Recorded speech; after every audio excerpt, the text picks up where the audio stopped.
Rent is going up an extra $800 a month. So my little one-bedroom place is about to be over $2,000 a month. And it's not just me that this is happening to. I'm a part of the NRES scheme currently, which is coming to an end for me in June, and everyone else in my apartment building as well. And not just that, the entire scheme is going to be phased out and there will be no one left in the scheme by 2026. So there are about to be a bunch of low-income earners with no access to affordable housing. As if this rental crisis wasn't already hell, it's about to get a whole lot worse. Hey everyone, here is today's news. Brutal reaction after an Aussie revealed $800 rent increase. Welcome to real life. Adeline Close has gone viral for revealing that their rent has increased by $800 per month. But there's a bizarre reason people think they deserve it. We are in the middle of both a rental and housing crisis.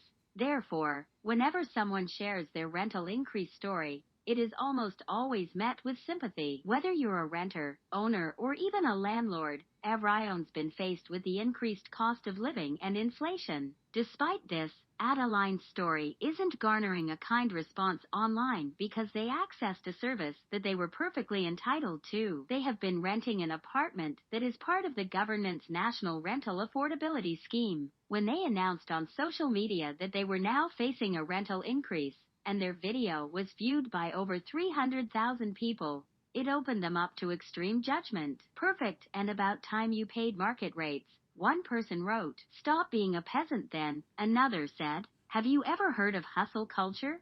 Someone else asked. The scheme has meant Adeline was able to rent in Melbourne's trendy Brunswick and has been paying $330 weekly for the last 2 years. It is almost an unheard of scenario in 2024, especially considering that Brunswick is littered with hipsters and $25 breakfast options. But it gave Adeline a chance to have a fair go. The government scheme started in 2008 and was established to provide affordable housing in popular areas for low to middle income earners. It is now set to end in 2026, and Adeline received a letter informing them that they would now be paying what their haters would call real rent. Adeline's rent is going up now because the building they are living in has been a part of the scheme now for a decade. More than 6,600 properties across Australia will be scrapped from the scheme. However, the Victorian government has said it will work with the Commonwealth government, community housing providers and renter advocates with the aim of retaining the rentals currently in the scheme as affordable or social housing. There is also the $10 billion Housing Australia Future Fund, announced in the 2022-2023 federal budget, which will support the construction of 30,000 social and affordable homes over a 5-year period. However, Australians renting through the NRAS scheme, who have to vacate these properties in the interim, will still be facing a grim housing reality. Adeline said the fact the scheme is ending without a direct replacement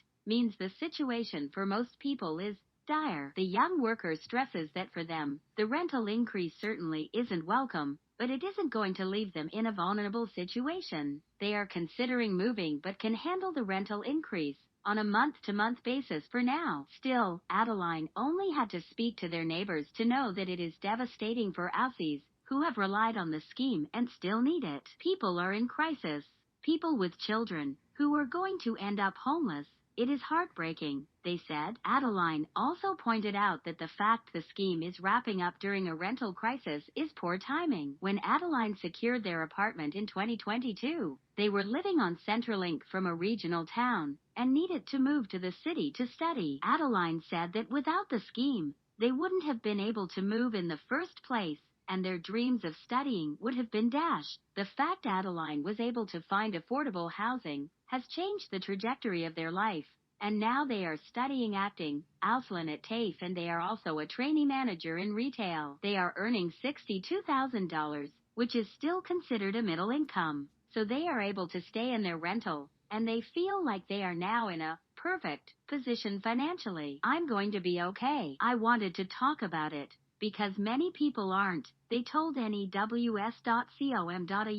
Adeline said that the scheme helped to get them on their feet and made them feel lucky that they were able to access it when they needed it. The fact that Adeline's rent has increased and the scheme is ending isn't terrible news. because it has served its purpose for them to a certain extent. I can move on. But here are lots of people who aren't at that point, they said. Paying lower rent for 2 years meant they were able to study, work, and save a 5% deposit. Now that it is ending, they are considering looking to buy a small one-bedroom apartment. It sounds so ridiculous, going from a government scheme to buying, and I'm lucky to be considering it, they said. What are your thoughts? Thank you for watching, and I see you next time.